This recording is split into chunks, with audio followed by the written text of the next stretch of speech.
হাই everyone, মই গৌৰৱে আপোনালোক সকলোকে এডুকেশ্যন কেৰিয়াৰ ছাপোৰ্ট এই কালকনা জৰিয়লৈ স্বাগতম জনাইছোঁ। আজিৰ এই ভিডিঅ'টোত আমি আলোচনা কৰিম HS second year logic and philosophy আগমন আৰু ইয়াৰ প্ৰকাৰ, অৰ্থাৎ প্ৰথম ইউনিটটো আমি আলোচনা কৰিবলৈ ওলাইছোঁ। এই ইউনিটটো যিহেতু এটা বহুত ডাঙৰ ইউনিট, বহুতকেইটা ইয়াৰ ছাব টপিক আছে, সেয়েহে আমি এই ইউনিটটোক টোটেল 4টা ভিডিঅ'ত ডিছকাছ কৰিম। এইটো ভিডিঅ'ত আমি বিশেষভাৱে আলোচনা কৰিম আগমন আৰু নিগমনৰ সম্বন্ধৰ বিষয়, লগতে আলোচনা কৰিম আগমনৰ প্ৰয়োজনীয়তাসমূহৰ বিষয়। ইয়াৰ নেক্সট পাৰ্টটোত আমি আলোচনা কৰিম আগমনৰ সমস্যাৰ বিষয়, লগতে আগমনৰ প্ৰকাৰসমূহ, প্ৰকৃত আগমন, তথাকথিত আগমন, লগতে বৈজ্ঞানিক আগমন, অবৈজ্ঞানিক আগমন, বৈজ্ঞানিক আৰু অবৈজ্ঞানিক আগমনৰ মাজৰ যি সাদৃশ্য বৈসাদৃশ্য তাৰ বিষয়ে আলোচনা কৰিম নেক্সট পাৰ্টটোত। আগত থাৰ্ড পাৰ্টটোত আমি আলোচনা কৰিম সাদৃশ্যানুমানৰ বিষয়ে, সাদৃশ্যানুমানৰ প্ৰকাৰসমূহ, লগতে সাদৃশ্যানুমানৰ লগত বৈজ্ঞানিক আগমনৰ যি সাদৃশ্য আৰু বৈসাদৃশ্য আছে তাৰ বিষয়ে আমি থাৰ্ড পাৰ্টটোত আলোচনা কৰিম। আকৌ ফ'ৰ্থ পাৰ্টটোত আমি আলোচনা কৰিম বাকী যিকেইটা টপিক ৰৈ যাব, অৰ্থাৎ সাদৃশ্যানুমান আৰু অবৈজ্ঞানিক আগমনৰ মাজত সাদৃশ্য বৈসাদৃশ্য আৰু সকলো প্ৰকাৰৰ অনুমানে মূলতঃ সাদৃশ্যানুমান ভিত্তিক নে। তো তোমালোকে গোটেইকেইটা পাৰ্টেই ভালকৈ চাবা, তেতিয়াহে তোমালোকে গোটেই অধ্যায়টো ভালকৈ বুজিব পাৰিবা। যিহেতু এই অধ্যায়টোত টোটেল 15 মাৰ্কছ আছে আৰু অধ্যায়টো বহুত দীঘল, বহুত ডাঙৰ অধ্যায় আৰু বহুত মহত্বপূৰ্ণ অধ্যায়। তোমালোকৰ গোটেই কিতাপখন, গোটেই চিলেবাছখনৰ এইটো এটা বহুত গুৰুত্বপূৰ্ণ অধ্যায় হয়। তো আহা আমি সময় নষ্ট কৰাতকৈ আমাৰ মূল বিষয়টো আলোচনা কৰোঁ। আগমন আৰু ইয়াৰ প্ৰকাৰ, ইণ্ডাকশ্যন এণ্ড ইটছ কাইণ্ডছ।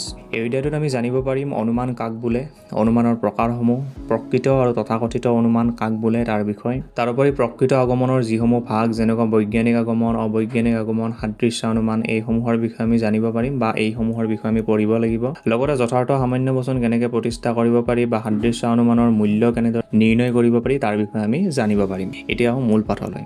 অধ্যায়টোৰ প্ৰথমতে লিখা আছে যে তৰ্কবিজ্ঞান হৈছে অনুমান সম্পৰ্কীয় আদৰ্শনিষ্ঠ বিজ্ঞান, অৰ্থাৎ তৰ্কবিজ্ঞান এক আদৰ্শনিষ্ঠ বিজ্ঞান হয়, ই বিষয়নিষ্ঠ বিজ্ঞান নহয়। ইয়াৰ আদৰ্শ আছে, ই আদৰ্শনিষ্ঠ বিজ্ঞান। তৰ্কবিজ্ঞানৰ আলোচ্য বিষয়বস্তু হৈছে অনুমান।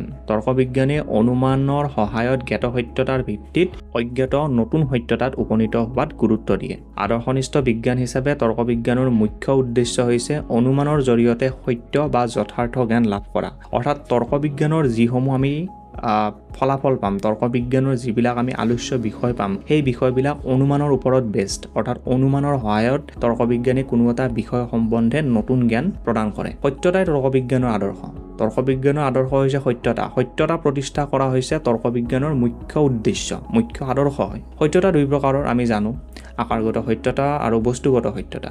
নিগমন অনুমানে বস্তুগত সত্যতাৰ বিচাৰ কৰে, তাৰ বিষয়ে আমি অলৰেডি ফাৰ্ষ্ট ইয়াৰত পাই আহিছোঁ। বস্তুগত সত্যতা নিৰূপণৰ কাৰণে আন এক প্ৰকাৰৰ অনুমানৰ ওপৰত আমি নিৰ্ভৰ কৰিব লাগিব, আৰু সেই প্ৰকাৰৰ অনুমান হৈছে আমাৰ আগমন অনুমান, যাৰ বিষয়ে আমি ছেকেণ্ড ইয়াৰ পঢ়িব লাগিব। বিশেষভাৱে এই অধ্যায়টোত আগমন অনুমানৰ বিষয়ে আছে। এতিয়া আমি আলোচনা কৰিম আগমন আৰু নিগমনৰ সম্বন্ধ, অৰ্থাৎ আগমন অনুমান আৰু নিগমন অনুমাননো কাক বোলে, লগতে ইহঁতৰ মাজতনো কি কি পাৰ্থক্য আছে বা কি কি সাদৃশ্যতা আছে, লগতে ইহঁতৰ মাজৰ কি সম্পৰ্ক আছে। এইটো পেৰেগ্ৰাফত লিখা আছে যে তৰ্কবিজ্ঞানক সাধাৰণতে অনুমানৰ বিজ্ঞান বুলি কোৱা হয়, অৰ্থাৎ তৰ্কবিজ্ঞানে অনুমানৰ ভিত্তিত সত্যত উপনীত হয়। তৰ্কবিজ্ঞানৰ আলোচ্য বিষয়বস্তু অনুমান, আৰু অনুমান হৈছে এক প্ৰকাৰৰ মানসিক প্ৰক্ৰিয়া। আমি জানো মানসিক প্ৰক্ৰিয়া, বিভিন্ন প্ৰকাৰৰ মানসিক প্ৰক্ৰিয়া আছে, তাৰ ভিতৰত চিন্তা, ইচ্ছা আৰু অনুভূতি, এইসমূহ হৈছে একোটা মানসিক প্ৰক্ৰিয়া। এতিয়া অনুমানক যে মানসিক প্ৰক্ৰিয়া বুলি কৈছে, অনুমান ইয়াৰ কোনটো ভাগত পৰিব? চিন্তাত পৰিব, ইচ্ছাত পৰিব নে অনুভূতিত পৰিব? চিন্তাত পৰিব। কাৰণ অনুমানত আমি কোনো এটা বিষয়ত যেতিয়া অনুমান লগাওঁ, আমি চিন্তা কৰোঁ, আমি থিংক কৰোঁ। আমাৰ থিংকিং কেপেবিলিটিৰ ভিত্তিত আমি কিমান দূৰলৈকে চিন্তা কৰিব পাৰোঁ তাৰ ভিত্তিত আমি অনুমান কৰিব পাৰিম। ইয়াত লিখা আছে যে অনুমান এক বা একাধিক জ্ঞাত সত্যৰ ওপৰত নিৰ্ভৰ কৰি অজ্ঞাত নতুন সত্যত, অৰ্থাৎ এটা বা দুটা বা তাতকৈ অধিক জনা সত্যৰ, আমি যি সত্য জানো, আমি জনা জ্ঞানৰ ওপৰত নিৰ্ভৰ কৰি কোনো নজনা, কোনো অজ্ঞাত নতুন সত্যত উপনীত হওঁ। আমি জনা সত্যতাৰ ওপৰত নিৰ্ভৰ কৰি অনুমান কৰোঁ আৰু এক নতুন নজনা সত্য এটাত আমি উপনীত হওঁ। অনুমানক যেতিয়া ভাষাত প্ৰকাশ কৰা হয় তেতিয়াই তাক যুক্তি বোলে। এটা যুক্তি দুই বা ততোধিক বচনৰ দ্বাৰা গঠিত হয়। আমি ফাৰ্ষ্ট ইয়াৰত বচন পাই আহিছোঁ, এটা বচনত মূল 3টা অংশ থাকে, উদ্দেশ্য, সংযোজক, বিধেয়। তো এই যুক্তি এটা প্ৰতিষ্ঠা কৰিবলৈ আমাক দুই বা ততোধিক বচনৰ প্ৰয়োজন হয়। যি বচনৰ সত্যতাৰ ওপৰত নিৰ্ভৰ কৰি এটা বচনৰ সত্যতাত উপনীত হোৱা যায়, অৰ্থাৎ আমি যি জ্ঞানৰ ভিত্তিত আমি নতুন জ্ঞানটোত উপনীত হ'ম, সেই পুৰণা জ্ঞানখিনি আমাৰ হাতত থকা সেই জ্ঞানখিনিত আমাৰ যিমান কেইটা আমি বচন ব্যৱহাৰ কৰিম সেইকেইটা হ'ব আধাৰ বাক্য বা আশ্ৰয় বাক্য আৰু আমি যিটো নতুন জ্ঞানত উপনীত হ'ম আৰু সেই উপনীত হোৱা জ্ঞানটোৰ যিটো বচন আমি প্ৰতিষ্ঠা কৰিম আমি যিটো নতুন বচন পাম আমি যিটো নতুন জ্ঞান পাম সেই জ্ঞানটো হ'ব সিদ্ধান্ত অৰ্থাৎ আমি যিসমূহ জ্ঞানৰ পৰা জ্ঞানৰ ভিত্তিত যিসমূহ বচনৰ ভিত্তিত আমি নতুন জ্ঞানটো পাম আমি নতুন বচন এটা পাম নতুন বচনটো হ'ব সিদ্ধান্ত আৰু আমাৰ পুৰণা জ্ঞানখিনি আমাৰ পুৰণা যিকেইটা আমি বচনৰ ভিত্তিত নতুন বচনটো পাইছিলোঁ পুৰণা বচনকেইটা হৈছে আশ্ৰয় বাক্য তোমালোকে মনত ৰাখিবা যে অনুমান এটাত দুটা তিনিটা বা তাতকৈ বেছিও আশ্ৰয় বাক্য থাকিব পাৰে আমি ইতিমধ্যে ফাৰ্ষ্ট ইয়াৰত পাই আহিছোঁ যে পাশ্চাত্য তৰ্ক বিজ্ঞানত অনুমানক দুটা ভাগত ভাগ কৰিছে নিগমন অনুমান আৰু আগমন অনুমান যি অনুমানত সাৰ্বিক সম্বন্ধৰ জ্ঞানৰ সহায়ত অৰ্থাৎ ডাঙৰ জ্ঞানৰ সহায়ত ডাঙৰ জ্ঞান এটাৰ পৰা আমি বিশেষ বিশেষ সৰু সৰু জ্ঞানত উপনীত হওঁ সৰু জ্ঞানলৈ আমি আহোঁ ডাঙৰ জ্ঞানৰ পৰা সৰু জ্ঞানত আহোঁ তেতিয়াই তাক বোলা হয় নিগমন অনুমান উদাহৰণস্বৰূপে সকলো মানুহ হয় মৰণশীল আমি জানো যে সকলো মানুহেই এই পৃথিৱীত মৰণশীল এদিন নহয় এদিন সকলোৰে মৃত্যু হ'ব সেইটো হৈছে আমাৰ এটা আশ্ৰয় বাক্য সেইটো জ্ঞান আমি অলৰেডি আমাৰ সেই জ্ঞানটো আছে নেক্সট আমাৰ এটা জ্ঞান হ'ল যে ৰাহুল হয় মানুহ আমি গম পালোঁ যে ৰাহুল হয় এজন মানুহ আমাৰ দুটা জ্ঞান আমি পালোঁ সকলো মানুহ হয় মৰণশীল আৰু ৰাহুল হয় মানুহ আৰু এই দুটা হৈছে আশ্ৰয় বাক্য এতিয়া আমি এই দুটা জ্ঞানৰ ভিত্তিত আমাৰ এই জ্ঞানখিনিৰ ভিত্তিত আমি এটা নতুন জ্ঞানত উপনীত হ'ব পাৰোঁ সেই জ্ঞানটো হৈছে ৰাহুল হয় মৰণশীল যদি ৰাহুল মানুহ হয় আৰু মানুহ যদি সঁচাকৈ মৰণশীল হয় তেনেহ'লে ৰাহুলেও এদিন নহয় এদিন মৰিব অৰ্থাৎ ৰাহুলো হয়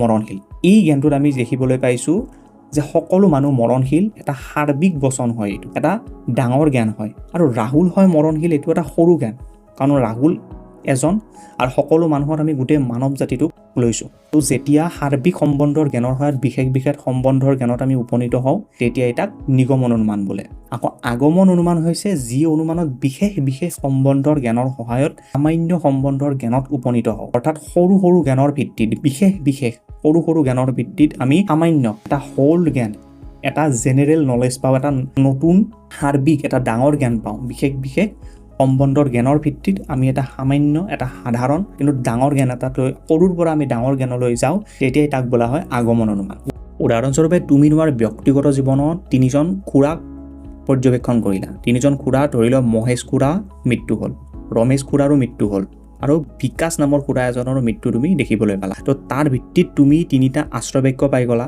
মহেশ খুৰা হয় মৰণশীল ৰমেশ খুৰা মৰিলে গতিকে ৰমেশ খুৰাও হয় মৰণশীল বিকাশ খুৰাও হয় মৰণশীল এই তিনিওজন খুৰাৰ মৰণশীলতা যেতিয়া তুমি অবজাৰ্ভ কৰিলা তেতিয়া তুমি ভাবি ল'লা যিহেতু তিনিওজন খুৰাই তোমাৰ চকুৰ আগত মৃত্যুবৰণ কৰিলে গতিকে তিনিজন খুৰাই যিহেতু মানুহ আছিলে গতিকে অন্য মানুহবিলাকৰো এদিন নহয় এদিন মৃত্যু হ'ব সেই জ্ঞানৰ ওপৰত ভিত্তি কৰি তুমি এয়া সিদ্ধান্তত উপনীত হ'লা যে সকলো মানুহ হয় মৰণশীল এইটো এটা আগমন অনুমানৰ উদাহৰণ ইয়াত তুমি বিশেষ বিশেষ কেইজনমান মানুহক কেৱল কেইজনমান মানুহক অবজাৰ্ভ কৰি তুমি এটা জেনেৰেল জ্ঞানত উপনীত হ'লা যে সকলো মানুহ হয় মৰণশীল এতিয়া আমি নিগমন আৰু আগমন অনুমানৰ মাজত পাৰ্থক্য কি আছে এইটো চাম নিগমন অনুমানৰ সিদ্ধান্ত সামান্য সত্যৰ পৰা বিশেষ বিশেষ সত্যলৈ অহা হয় আকৌ আগমন অনুমানত আমি বিশেষ বিশেষ দৃষ্টান্তৰ পৰা সামান্য সত্যৰ সিদ্ধান্তলৈ যাওঁ নেক্সট নিগমন অনুমানৰ সিদ্ধান্ত আশ্ৰয় বাক্যতকৈ কেতিয়াও বেছি ব্যাপক হ'ব নোৱাৰে অৰ্থাৎ নিগমন অনুমানৰ সিদ্ধান্তটো আশ্ৰয় বাক্যতকৈ এই কাৰণেই বেছি ব্যাপক হ'ব নোৱাৰে কাৰণ নিগমন অনুমানৰ যিটো আশ্ৰয় বাক্য থাকে যিটো আশ্ৰয় বাক্যৰ ভিত্তিত আমি সিদ্ধান্তত উপনীত হওঁ এটা বিশেষ বচনত উপনীত হওঁ সেই সাৰ্বিক বচনটোতকৈ এটা বিশেষ বচনৰ সাৰ্বিকতা কেতিয়াও বেছি হ'ব নোৱাৰে সেই গতিকে নিগমন অনুমানৰ সিদ্ধান্তটো আশ্ৰয় বাক্যটোতকৈ কেতিয়াও বেছি ব্যাপক নহয় কিন্তু কম ব্যাপক বা সমান ব্যাপক হ'ব পাৰে আনহাতে আগমন অনুমানত সিদ্ধান্ত আশ্ৰয় বাক্যতকৈ বেছি ব্যাপক হ'বই কিয় হ'ব কাৰণ আগমন অনুমানত আমি বিশেষ বিশেষ বচনৰ পৰা আমি সাৰ্বিক সম্বন্ধৰ সামান্য সম্বন্ধৰ জ্ঞানত উপনীত হওঁ আৰু আমি জানো যে বিশেষ সম্বন্ধৰ বিশেষ বচনসমূহত সাৰ্বিকতাতকৈ সাৰ্বিক বচনৰ যিটো বচনৰ সাৰ্বিকতা সেইটো সদায় বেছি হয়, ব্যাপকটো বেছি হয়, ব্যাপকতা বেছি হয়। 3 নম্বৰ, নিগমন অনুমানৰ আশ্ৰয় বাক্যবোৰ সত্য বুলি ধৰি লোৱা হয়, আনহাতে আগমন অনুমানৰ আশ্ৰয় বাক্যবোৰ বাস্তৱ জগতৰ নিৰীক্ষণ আৰু পৰীক্ষণৰ সহায়ত সংগ্ৰহ কৰা হয়। উদাহৰণস্বৰূপে আমি নিগমন অনুমানৰ উদাহৰণটো চাইছিলোঁ, সকলো মানুহ হয় মৰণশীল, তাৰ পৰা আমি ৰাহুল হয় যে মৰণশীল সেইটো উপনীত হৈছিলোঁ। আনহাতে আগমন অনুমানৰ আশ্ৰয় বাক্যবোৰ আমি বাস্তৱ জগতত নিৰীক্ষণ কৰিছিলোঁ,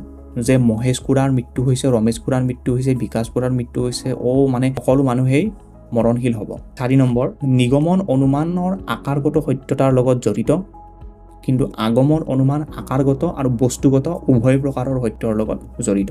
নিগমন আৰু আগমন অনুমানৰ মাজৰ এই 4টা পাৰ্থক্য চালে আমাৰ পৰীক্ষাৰ বাবে হৈ যাব।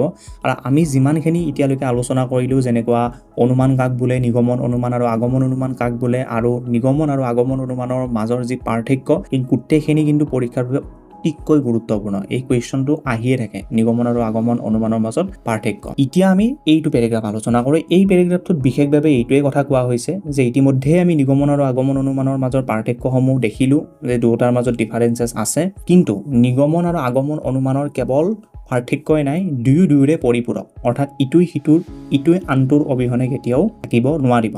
নিগমন অনুমানত সামান্য সত্যৰ পৰা আৰম্ভ কৰি এটা বিশেষ সত্যত উপনীত হওঁ, আনহাতে আগমন অনুমানত বিশেষ বস্তু সম্বন্ধৰ জ্ঞানৰ ভিত্তিত আমি এটা সামান্য সত্যত উপনীত হওঁ। নিগমন আৰু আগমন দুয়োবিধ অনুমানে পৰস্পৰৰ ওপৰত এনেদৰে নিৰ্ভৰশীল। উদাহৰণস্বৰূপে নিগমন অনুমান আৰু আগমন অনুমানৰ যি দুটা উদাহৰণৰ বিষয়ে আমি অলৰেডি আলোচনা কৰিছিলোঁ, তাৰ ভিত্তিতে আমি নিগমন আৰু আগমন অনুমানৰ মাজৰ যি পাৰস্পৰিক নিৰ্ভৰশীলতা তাৰ বিষয়ে আমি বুজো আহা। আমি নিগমন অনুমানৰ উদাহৰণটোত চাইছিলোঁ, আমাৰ অলৰেডি জ্ঞান আছিলে যে সকলো মানুহ হয় মৰণশীল, আৰু আমাৰ সেই জ্ঞানটোৰ ভিত্তিতে আমি ৰাহুল যে হ'ব বা হয় মৰণশীল, আমি সেই জ্ঞানটো পাইছিলোঁ। অৰ্থাৎ সকলো মানুহ হয় মৰণশীল, সেইটো হৈছে এটা সাৰ্বিক বচন, যিটো বচন আগমন অনুমানৰ সিদ্ধান্ত। আগমন অনুমানে সেই জ্ঞানটো আমাক অলৰেডি দি থৈ দিছে। আগমন অনুমানে বিশেষ কিছুমান মানুহৰ মৃত্যুক অবজাৰ্ভ কৰি, অৰ্থাৎ মহেশ খুৰা মৰিছিলে, ৰমেশ খুৰা মৰিছিলে, বিকাশ খুৰাৰ মৃত্যু আমি দেখিবলৈ পাইছিলোঁ। তাৰ ভিত্তিত আগমন অনুমানে আমাক সিদ্ধান্তত উপনীত কৰাইছিল যে সকলো মানুহ হয় মৰণশীল, আৰু আগমনৰ সেই সিদ্ধান্তটোৰ ভিত্তিতে আমি ৰাহুল যে মৰণশীল হয় সেই সিদ্ধান্তটোত উপনীত হৈছিলোঁ। মহেশ খুৰাৰ মৃত্যু, ৰমেশ খুৰাৰ মৃত্যু আৰু বিকাশ খুৰাৰ মৃত্যু, সেই গোটেইকেইটা বচনে একোটা বিশেষ বচন হয়, আৰু সেই বিশেষ বচনকেইটাৰ ভিত্তিতে আমি আগমন অনুমানৰ যি সাৰ্বিক বচন, যি সাৰ্বিক সিদ্ধান্ত যে সকলো মানুহ হয় মৰণশীল, সেইটোত উপনীত হৈছিলোঁ। অৰ্থাৎ নিগমন অনুমানৰ সিদ্ধান্ত সাৰ্বিক বচনৰ অবিহনে কেতিয়াও সম্পূৰ্ণ নহয়, যি সাৰ্বিক বচন আমাক প্ৰদান কৰে আগমন অনুমানে। সংক্ষেপে ক'বলৈ গ'লে আমি এইটো কথাই ক'ব লাগিব যে সকলো মানুহ মৰণশীল, এই সাৰ্বিক বচনটো প্ৰতিষ্ঠা কৰিবলৈ যাওঁতে আমি যিকেইটা বিশেষ বচনৰ প্ৰয়োজন হৈছে, সেই বিশেষ জ্ঞানসমূহ আমাক নিগমন অনুমানৰ সিদ্ধান্তত আমি পাওঁ, আৰু নিগমন অনুমানৰ বিশেষ সম্বন্ধৰ সিদ্ধান্তটো আমি জানিবলৈ যাওঁতে যে ৰাহুল হয় মৰণশীল, সেই জ্ঞানটো পাবলৈ যাওঁতে আমি আগমন অনুমানৰ সিদ্ধান্ত, এটা সাৰ্বিক জ্ঞানৰ সিদ্ধান্ত এটা আমি নিৰ্ভৰশীল হ'বলগীয়া হৈছিল। ছেকেণ্ড পাৰ্টটোত আগমনৰ প্ৰয়োজনীয়তা, আগমনৰ সমস্যা আৰু আগমনৰ বিভিন্ন প্ৰকাৰৰ বিষয়ে আলোচনা কৰা হৈছে। তো এইটো ভিডিঅ'ত ইমানেই আলোচনা কৰিলোঁ, আকৌ লগ পাম অন্য এটি নতুন ভিডিঅ'ত। তো আজিলৈ ইমানেই। জয় হিন্দ, বন্দে মাতৰম, জয় আই অসম।